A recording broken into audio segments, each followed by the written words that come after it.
nice article in the Managing Madrid blog. Wonderful lads that do a great job there. And worth reading about that man there. Every better man needs the rest, and the numbers reveal why. Times ended up almost looking like a 6-3-1. Some very good writing about that on the Managing Madrid website. First rate podcast as well. Of course, Fede Valverde was a huge part of the equation.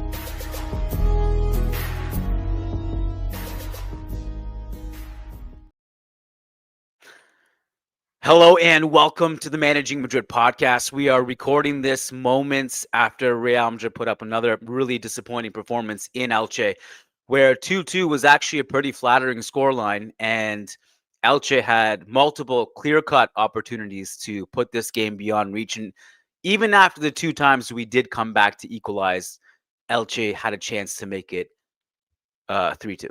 And we're sitting here trying to figure this out, trying to make sense of this. And there's a lot to talk about, everything from a very funky Chabi Alonso lineup to how the game unfolded, and how the fact that if you didn't know anything about football and you were just like an alien airdropped on Earth and asked to watch a match of football, and that alien knew nothing about what they were watching, they would easily look at this game and be like, well, Elche is clearly the most expensive squad here, and not the other team, Real Madrid. These guys are not on Elche's level. Such is what it looked like on field, and that's not a joyful laugh. That's a pain. That's a laughter stemming from pain inside my heart.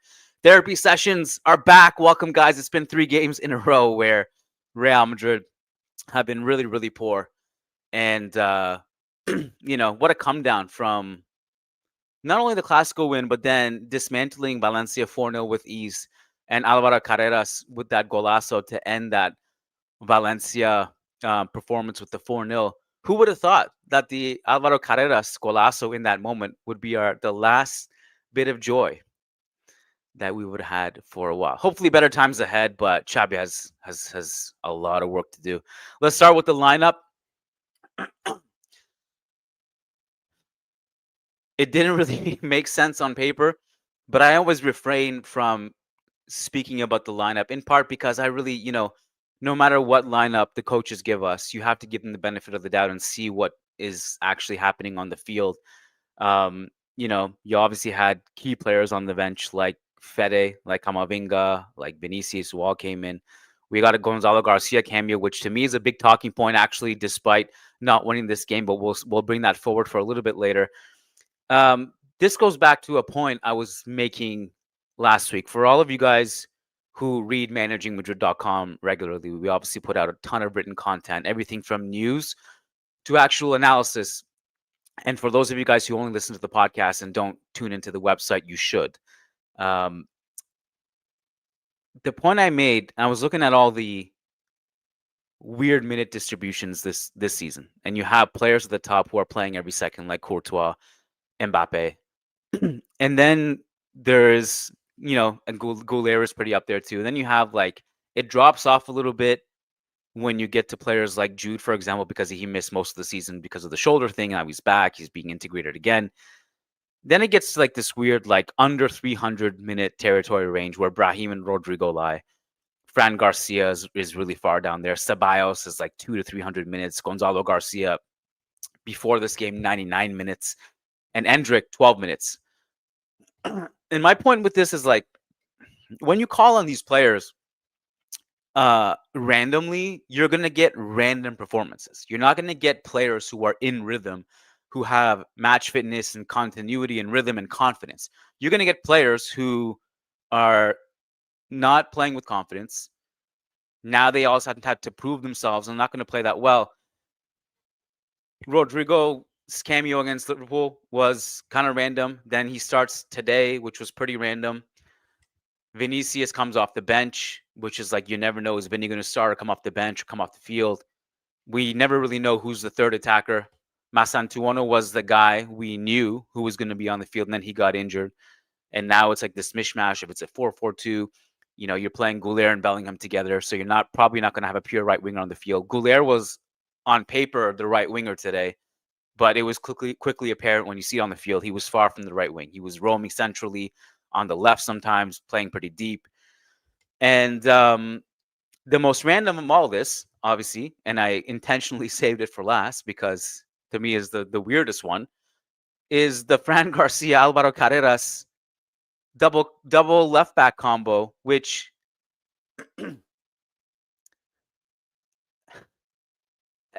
I think if I'm not mistaken, it's the second time we've seen it this season, and it's super random. The first time, I can't remember which away game it was that we saw Fran come on the field instead of Rodrigo in the second half, and then it was Carreras left back, Fran Garcia left wing, and he's basically taking a winger role. And today, Fran literally took the Vinicius role. Fran Garcia was making runs off the shoulder of Elche's defensive line and high up the pitch. Sometimes he would drop deep to defend. But if you're going to play him in the Vinicius role, why not just put an actual attacking player there who is like 300 levels above Fran Garcia from an offensive production standpoint? And I like Fran Garcia. I actually like the guy. He works hard. I like him. But to me, if you're going to put him in the role where he's supposed to be the guy who's going to put the ball to Mbappe in the box to finish chances or make those runs on the left, if it's not Vinny, then it should be someone else who can actually take that role on. We'll get to the Gonzalo Garcia discussion, I promise. And it's not like Vinny came in the second half and was good either. And so, like, this is also just like a deep-rooted problem of whoever seems to be on the field. One of the most confusing things, I think, is that we've regressed so much in the last few games that it actually looks like a bit of an unrecognizable team.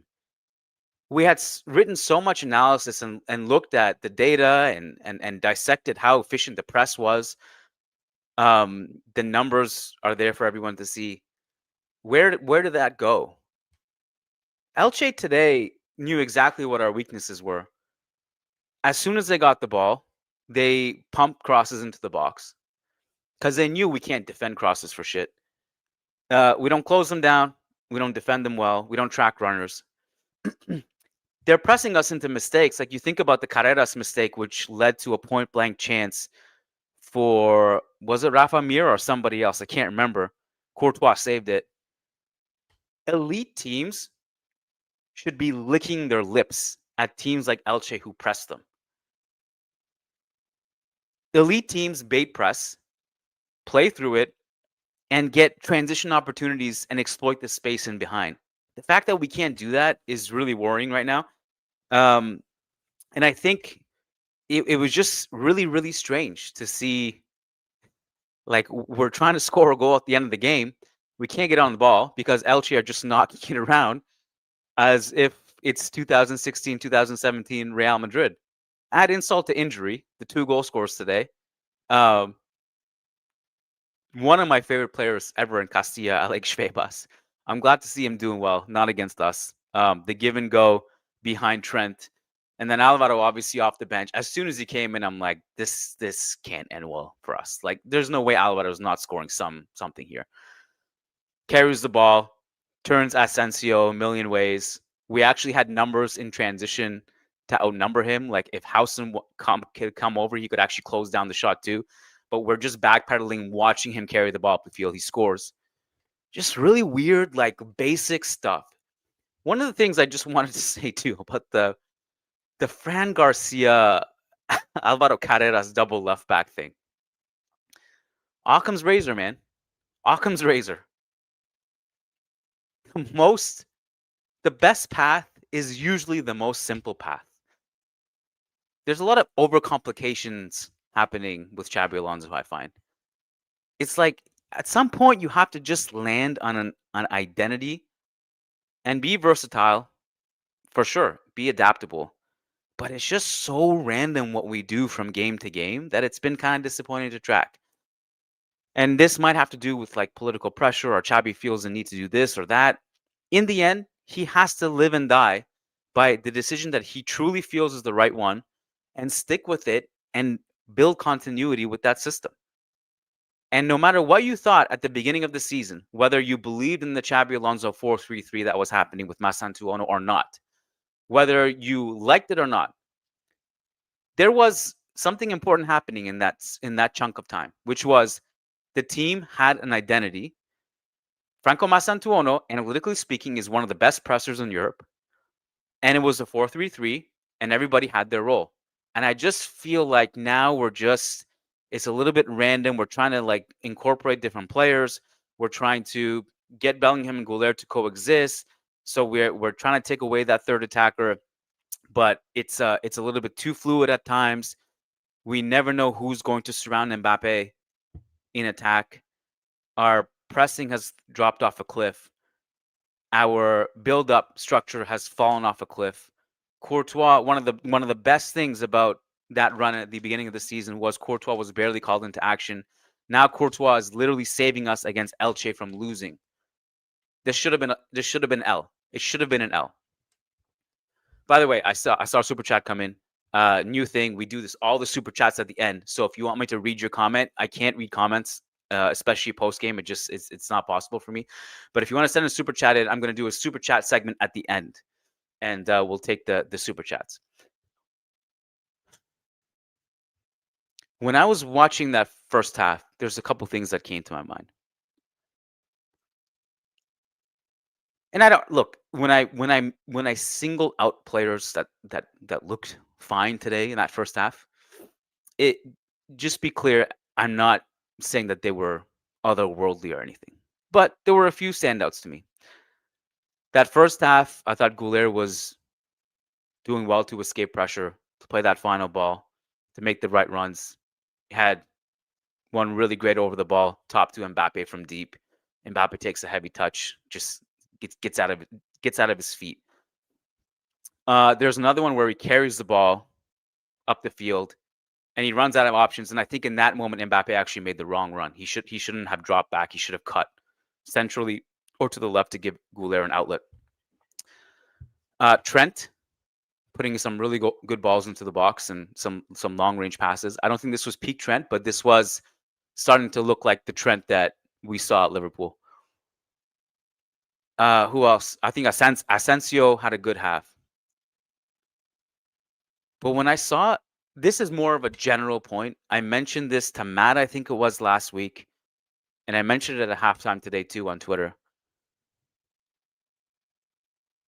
It's a bit of a travesty that you can't have Gonzalo Garcia on the field with Trent.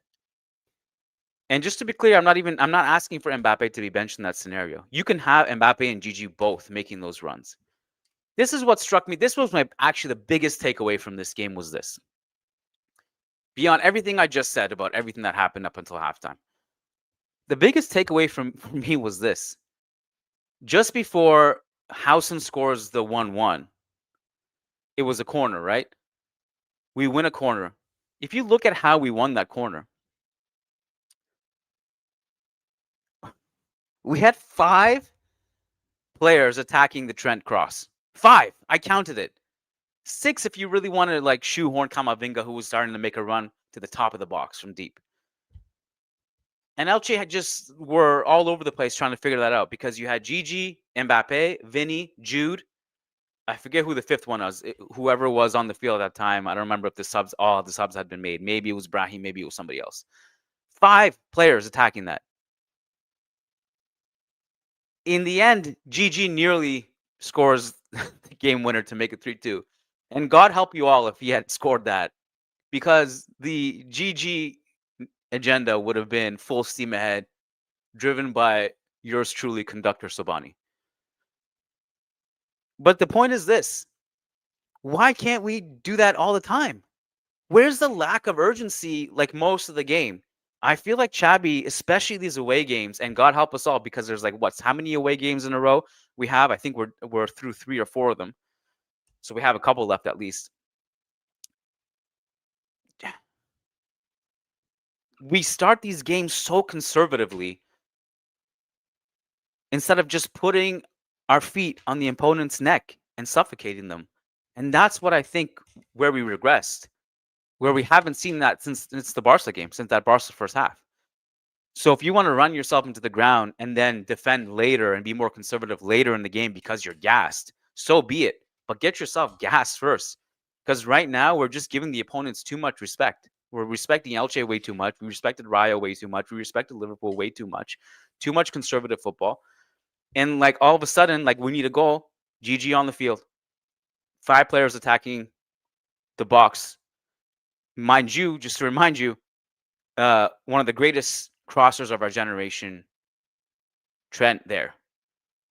Arda had been taken off at that point. Why is this not the norm? Why is this not the norm? Why is it not that? Plus, then you can counter press and pin your opponents. So again, this is a point that's been beaten to death. We had early on the season the high line and terrific pressing and counter pressing, and Courtois was barely called into action. And something has happened. Something has happened here where the team just has deviated from that. And I'm not even talking like Jude has returned or whatever, because we saw it in the Clasico, Jude and Arda together, and we stuck with that football that we thought Chabi Alonso was known for. It seems to be like, I don't know if it's an away game thing, because it's like, people were pointing at Liverpool with their loss yesterday. I'm like, how the fuck did we lose to these guys? And to me, it's not like a Liverpool thing. Like, football doesn't really work that way. Like, you don't sometimes it's just a matchup thing. It's not a Liverpool thing to me necessarily. It's more of like away games against teams who have intensity. We just go into those with too much respect for the opponent. That's what's happening. And all these weird experimentations and double left backs, like when our whole thing is like we have too many left wingers, it's bizarre to me. Occam's razor, I'll go back to it. I think this is actually the most bizarre thing to me that I haven't mentioned yet, which like truly shocked me. And I don't know if anyone was speaking about this in the media or on Twitter. But I think it was important to bring up. Nobody is talking about moji-mates.com. Guys, if you go to moji-mates.com, that's moji-mates.com. They have so much new Real Madrid swag that just dropped. BBC, man, the good old days. The good old days. Remember the days where we didn't have to worry about how our attackers meshed or defended or acted as a target in the box? Remember when Bale and Ronaldo were both wingers but behemoths who could score headers, bicycle kicks, who could shoot from 40 yards? Remember when Benzema, probably the greatest link-up striker ever, was just pulling strings with these guys? Good times. Good times, man. See, this is why I'm here, therapy session. Go to moji-mates.com. They got all kinds of cool Real Madrid swag. And as always, Managing Madrid Podcast listeners get 15% off. MM15 off. That's the code upon checkout. MM15 off for 15% off for all Managing Madrid Podcast listeners. Guys, if you have super chats, put them in now. I'm going to check to see if Chabi has spoken yet, because this is an away game. He will probably speak to the press first. I'm curious to get his comments on his lineup selection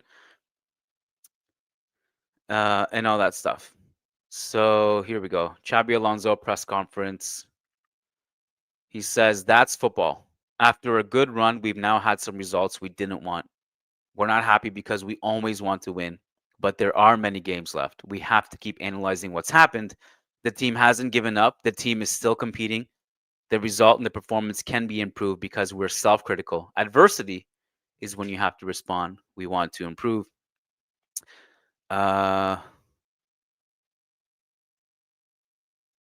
That's the only... I have to do some digging. I don't like to do that live necessarily, but that's the only quote I see for now. Eder Sarabia complaining that Vinicius made a foul for the 2-2, and he's upset about that. Okay, I don't know if he's which incident he's talking about. Just remembering that goal off the top of my head, I thought there were a couple things that our players did well. One was Housen did well to redirect that far post header to Jude. Jude shoots. Mbappe does really well to keep the ball in play and to get it back to Jude, and Jude scores. Yeah. If anything else comes in, I'll take it. All right, super chats. Let's do it. Sheikh Hatiri says Mbappe isn't a center forward. He can't play without moving on and off the ball. That's a winger. I don't care what zones he occupies. His profile is being a winger. So with just, I don't want to run the risk of repeating myself on this too much. You guys saw I had a clip that went viral last week where I said people want Mbappe to be Haaland. They want him to act as a target, when in reality he has natural tendencies to play outside the box and do link-up play and go in the zones that he instinctually feels is most conducive to him scoring those goals. And who can argue with him? He scores 40 to 60 goals a season while he's being asked to play centrally and not play on the wing. And I think over the years he combined well with players like Giroud at the national team level, most recently on the international break with Ekitike. Very briefly at the international level with Benzema when Benzema had come back in that UEFA Nations League run. And also part of the reason why I'd like to see him with Gonzalo Garcia on the field. But I think this is the point I often make, though. People are like, people say like you don't need a 9 to succeed, right? I've seen this rhetoric many times before. They bring up that City team before Haaland joined them. They bring up other examples too. I can't remember, was it PSG that they brought up with Kvara, Doué, Dembouz? Where I think that logic fails is that if you watch that City team play without Haaland before he joined, or PSG last year, look at how many players are entering the box. If you don't want to play with a traditional 9 like Van Nistelrooy, Lewandowski, Haaland, fine. But you still need people making those runs into the box, whether it's a traditional 9 or not. And that's what PSG did with Dembouz and Kvara and Doué.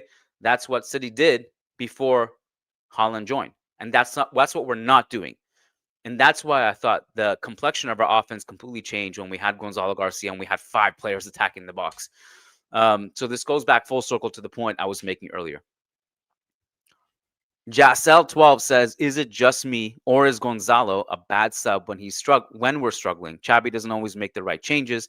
Endrick would have been better. He brings more energy. He made bad subs in the Madrid derby too. I don't think Chabi's subs have really added up over the course of the season. I think we've been, especially in the games where we drop points, I've been pretty critical about his subs. A lot of his subs just don't make sense to me. But I think in this context, like, Gonzalo was the correct sub. Now, there's part of me that was like, I saw that Goulet came off. And I was like, well, you brought off the guy who may have set him up. That also entered my mind. But, Gonzalo nearly scored at the end, and he was making really good runs. Even when he didn't get it, he had gravity. His first touch was literally a far post header, providing us with something we didn't have all game. Nishlish Patel says Real Madrid fans deserve better. Something that's between Carleto's no rotation and Chabi's slot machine squads. There is, I think, a middle ground that Chabi needs to find. Whereas Carlo's lineups were predictable, possibly overly predictable, Alonso's lineups are unpredictable, but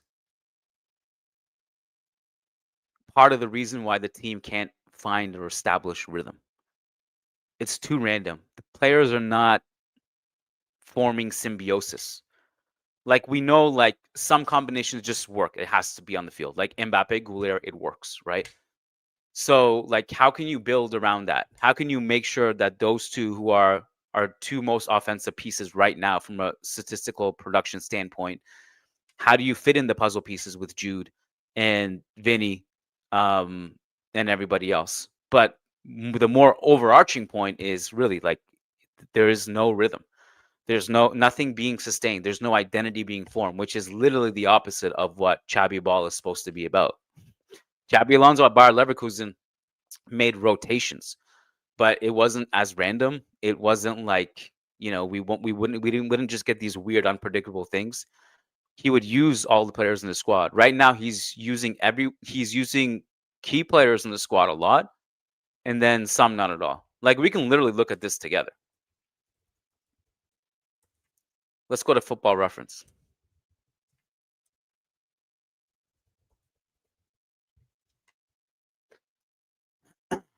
Hold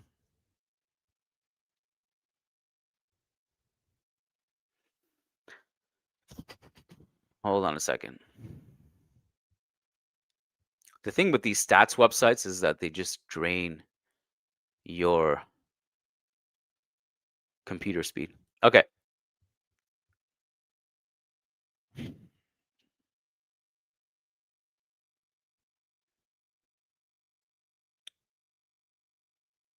So if I can get this to function, here we go. My God. I blame Jean Laporta for this tech collapse. All right, hold on. Minutes. No, guys, it ain't happening. Football Reference is giving my computer diseases right now. All right, well, the point what I was making was just to go over the minutes together and basically just look at how unevenly distributed they are. And it's not necessarily based on merit. And I think there are a lot of players in this squad who can contribute and provide valuable minutes, and they're not playing. And when they do, it's just like they lack rhythm. This goes back to the point. Eddie8135 says, outside of Perez not bringing back older players, thoughts on loaning Endrick and bringing back Benzema? I think it solves some problems. It ain't happening. It just is not happening. I haven't and you know what? Part of this is that I cannot actually have a qualified opinion on Karim Benzema in the year 2025. Maybe you guys are just much more qualified than me, but I haven't watched a single second of Saudi football. Ever. What I do see is highlights that come across my timeline. And I obviously posted the Cristiano bicycle kick today, which was absurd because he's a freak of nature. But I literally cannot sit here and make a qualified assumption on Karim Benzema in the year 2025. Hold on, Leah Revelle just hopped on. Wasn't expecting it. Leah. Hi. How are you doing? Not too bad. How are you guys doing after the wonderful match that we all just witnessed? Fantastic. Yeah. Well, let's hear from you. How you feeling? What did you think? I mean, I talked about it to death, but give me your elevator pitch. Here's what I want to say. There's no coincidence that after every international break, we come back and play a match like this where we drop points. Do you know what I mean? I feel like that is where I'm going to lay all the excuses and say it's after a long international break and we're all coming back together. And that is what happened. You're not wrong. I think statistically speaking, the first game back after the international break is one we're statistically terrible in. Yet I still just can't sit here and pat ourselves on the back and say that's the excuse. Right? We were just so bad. Now, I have a question for you. Mm-hmm. Because obviously I don't want to be a hypocrite and say like, based on the last couple of results and like what's happened. But where do you think it's like a Chabi Alonso tactical kind of approach? Do you think it's the players? Do you think it's both? And where do you think Chabi? Let's look at like 4 months ahead, like mid Champions League season, or like that towards the end of Champions League season, and we're still like having the same results, then what's your opinion of like what Chabi Alonso has done so far? No, I mean, I think, and obviously what's fresh in our minds is that we have this weird, brutal away from home stretch right now after Yeah. the Valencia game. And my thing has been like, why are we approaching these away games with such lack of intensity and so much conservatism with the way we play?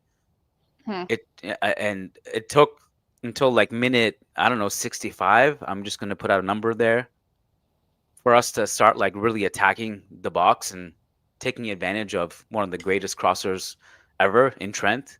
And like, why are we not approaching every game like this from the start? Yeah. We're just giving our opponents way too much respect. And like the high line, high press is gone. Courtois is now man of the match again. Like all of that has just been a regression to last year. Yeah.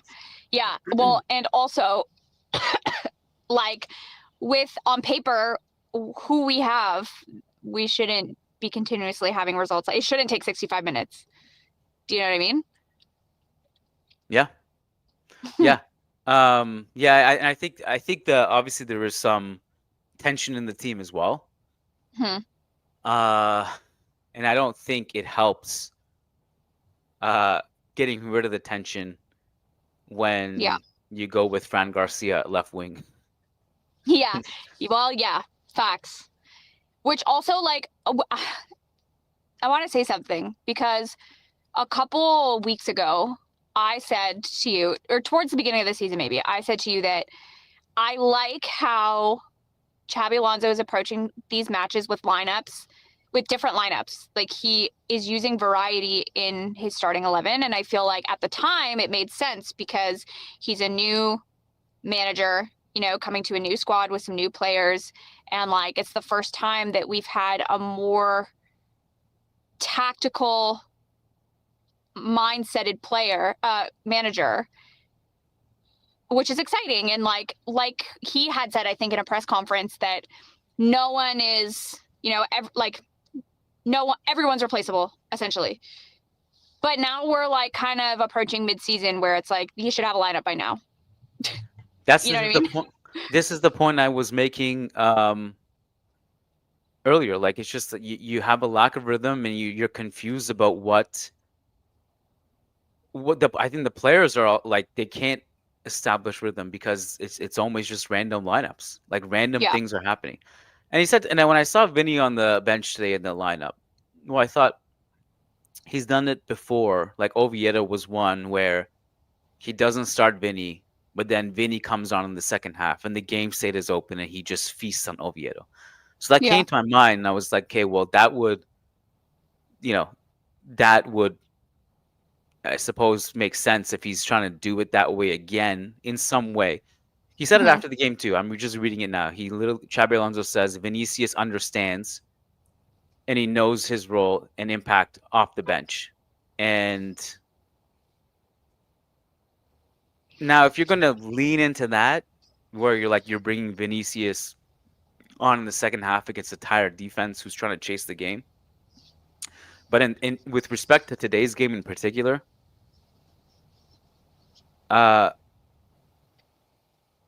we did not have a lead. That simple.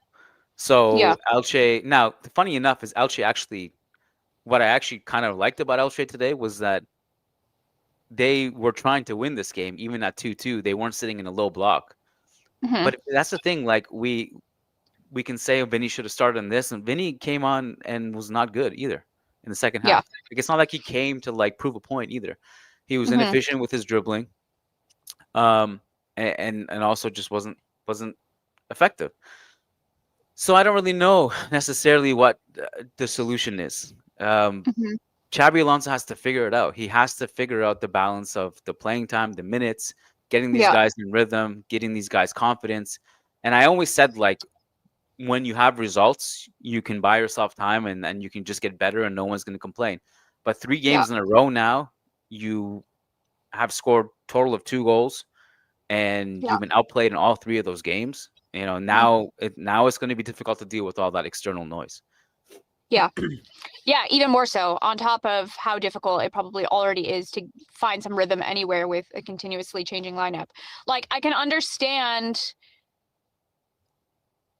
appreciate Vinny starting on the bench given the international break and travel and all of that today. I'm pretty sure the Brazil games were in Europe this time. Oh. Yeah. Oh, well, then in that case. I'm pretty sure. Now, I could be mistaken, but I'm pretty sure they were not in South America. And then also you had Fede, who didn't play with the Uruguayan national team.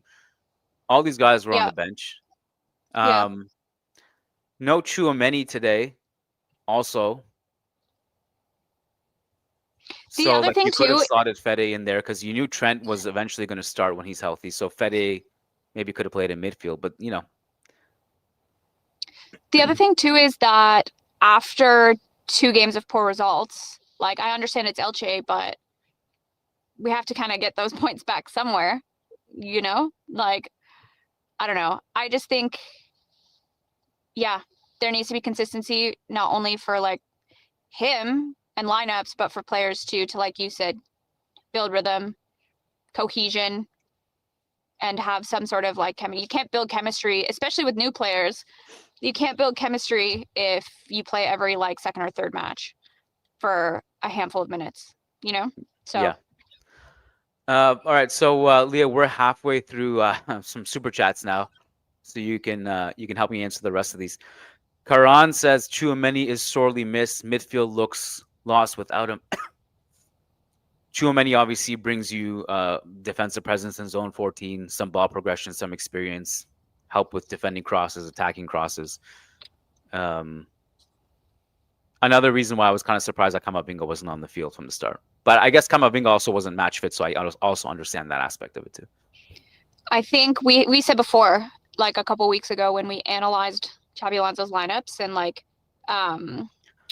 player stats and stuff, or match stats rather, Tchouaméni was then the first player or the second player on the lineup and should be now as well. So yeah. Further explanation from Chabi Alonso. Left wing is a familiar position for Fran Garcia. He's played there a lot. After the long break, the players who stayed had more training time. And those on the bench were important to bring fresh legs in the second half. We wanted width on the wings. It was a shame we conceded early when we were looking to come back. We fought hard. After the equalizer, I felt we needed to push forward a bit more. He also talks about his connection with the players. He said the connection with the players is improving. We know each other better. We're all in the same boat, heading in the same direction. We celebrate together. We're not happy when we don't win. The day-to-day is good, and we need to turn the situation around. The team hasn't fallen apart. It's still competing. The results and the play can be improved. We're self-critical, but the spirit remains good. We must keep going in the face of adversity. This is Real Madrid, and we know we have to live with criticism. There's something I want to say. I'm sure Fran Garcia has experience at left wing. So does like I'm trying to think of like a really random left winger that has 4 minutes, in the last 3 years. Lots of people have experience at left wing, but when you have a starting lineup of when you have left wingers of Vinicius Jr., Kylian Mbappe, and Rodrigo, like, please, you know what I mean? Hello. It also doesn't, like, I'm sure sit well with any one of them because double hello. You know what I mean? Need I say more? Mr. Sushi says, Kiyan, Chabi at Bayern definitely was the same with lineups. Do you remember his thrashing from Bayern in the Europa final? Yeah, I would actually say that that's true, but I would say that it was kind of reserved for the big games, his overthinking thing. And sometimes there's no need to overthink or deviate from things. Facts. And make things and more also, complicated. The thing about that too is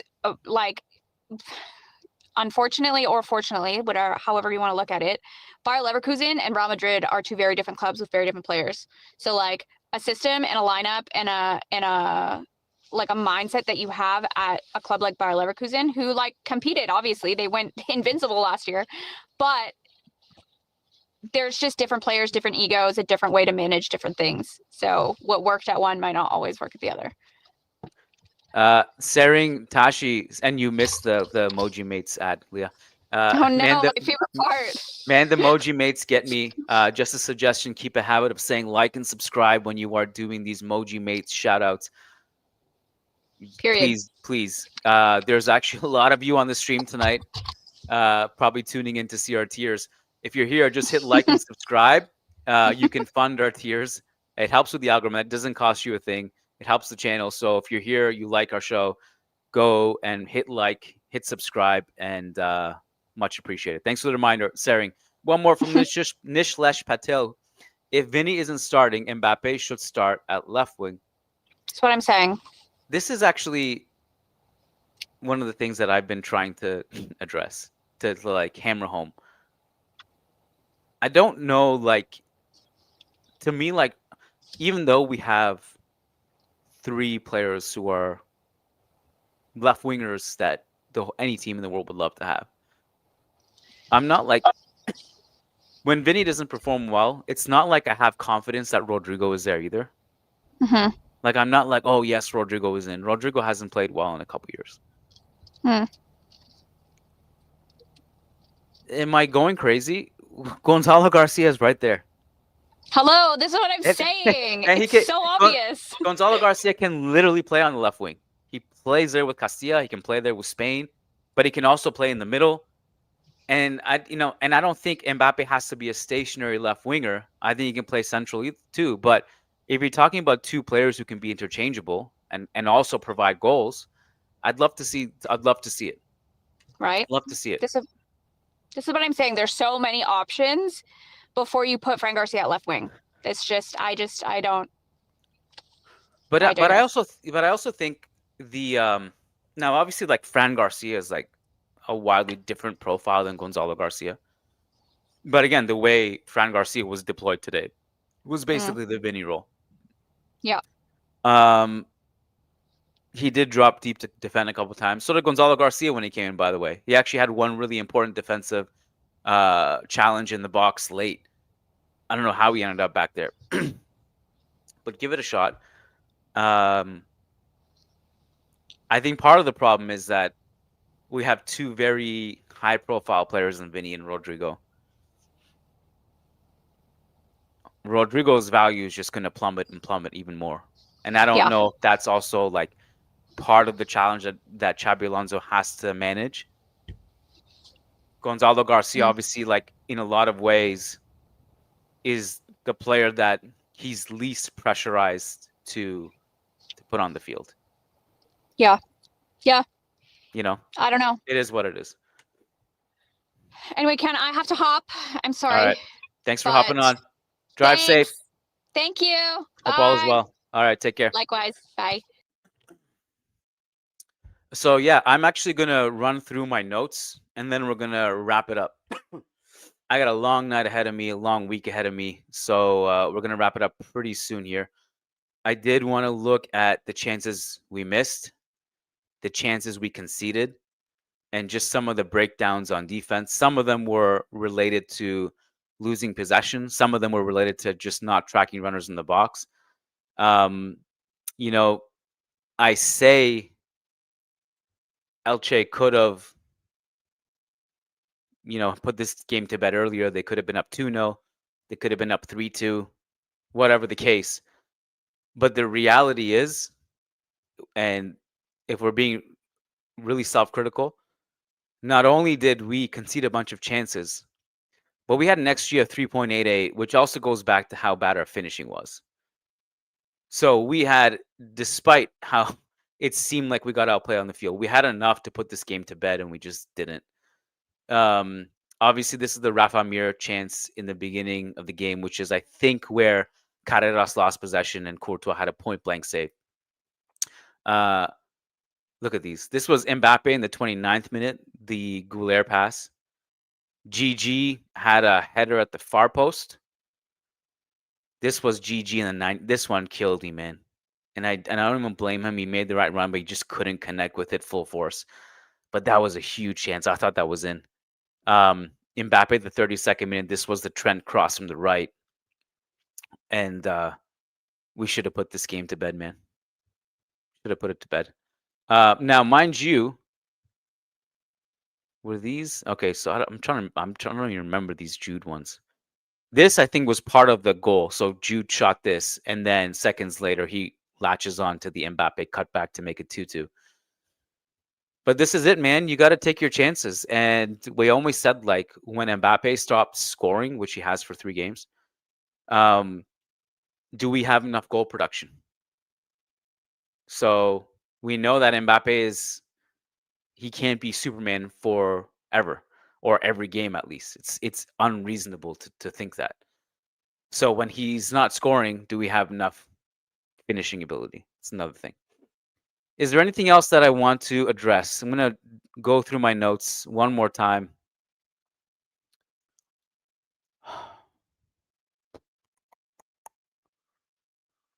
I thought this was a solid Trent game. I thought he could have defended the Febas 1-2 better on Elche's first goal. I thought his second half was not as good as his first half. He had a really poor decision in transition in the 80th minute that actually killed a really, really promising attack. Other than that, this was a good return to the starting lineup from Trent. And again, I think if you pair him with players like Gigi, it's a travesty, I think, if you don't have targets like Gigi in the box with someone like Trent on the field. Fran, for all the criticism we got of him starting on the left wing, was he bad? Not really. Like, it's not really his fault. It's he is what he is. He works hard. He just does not have the offensive ability of some other players because that's not his position, as much as Chabi Alonso wants to convince us otherwise in the press conference. Raul Asensio, mostly good. He has been in good form for quite a bit now. Could he have defended the Alvaro goal better? Probably. Was Alvaro's goal kind of a freak goal? Probably. Was Asensio good for the most part outside of that? Yeah, he was. Camavinga, I don't have much to say on. He had a good ball over the top to Mbappe. I kind of got lost in that because I was just locked in to see what we were doing elsewhere, that Camavinga actually was playing left back in his cameo, or at least for some parts of it. Again, Arda, I thought, was largely very good in this game. Probably should have had an assist. Should he have been taken off in the second half for GG, or should it have been someone else to take off, and GG could have maybe benefited from some Arda passes as well? Maybe, maybe not. I know his defense started to kind of fall off in the second half, and he was getting tired, so that may have been part of the reason why Chabi hooked him. Jude was, I thought, a poor start to this game, but nevertheless kept at it and kept growing into the game and was persistent, and obviously did really well to score his goal. The bicycle kick was probably not the best decision. I think the better decision in that moment would have been to control that ball, because I think he was in like between two worlds. Like, should I bike it? Should I bring it down? And in the end, he kind of neither did both, and it was a really tame bicycle kick attempt. But that actually was a very good chance. Carreras needs to be better. Vinicius couldn't get past Hector Fort or the guy who was there after Hector Fort was taken off. And everything else, I think we've dissected to death. Been watching a lot of Manchester City, if anyone cares. I probably won't talk about it today, but I'm writing a little scouting report on them as we approach that game. And we should have had a sizable La Liga lead, and we just don't, because the last couple of games have been really poor. So, guys, tomorrow, El Dia Después / Madrid Mornings for our members over on patreon.com/Managing Madrid. I did the math on this. A Managing Madrid Patreon membership is equivalent of about 2 Starbucks coffees a month. I went to Starbucks the other day. Cashier was like, "That'll be $5.85, please." I was like, "What?" I was like, "Okay." It's like, so like literally you cut out 2 coffees from your monthly caffeine intake. Make those 2 coffees at home. Join membership. You get way more value than 2 coffees, and you get access to our entire back catalog. You get access to the biggest post game show of the month. So Liverpool, that was for members. Clasico, that was for members. Atletico, that was for members. Coming up, Manchester City, that's only for members. So make sure you get in on the action. Join us on the yacht for the big yacht party. Don't be on the dock watching the party. Be on the yacht. Go to patreon.com/Managing Madrid. Alternatively, you can hit join on the memberships tab of this YouTube channel. I'll include the link in the show notes, the comments, everywhere. Thanks, guys, for tuning in. Hope the therapy session was of some solace to you guys. Have a terrific Sunday night, and we will see you tomorrow if you remember. Peace out.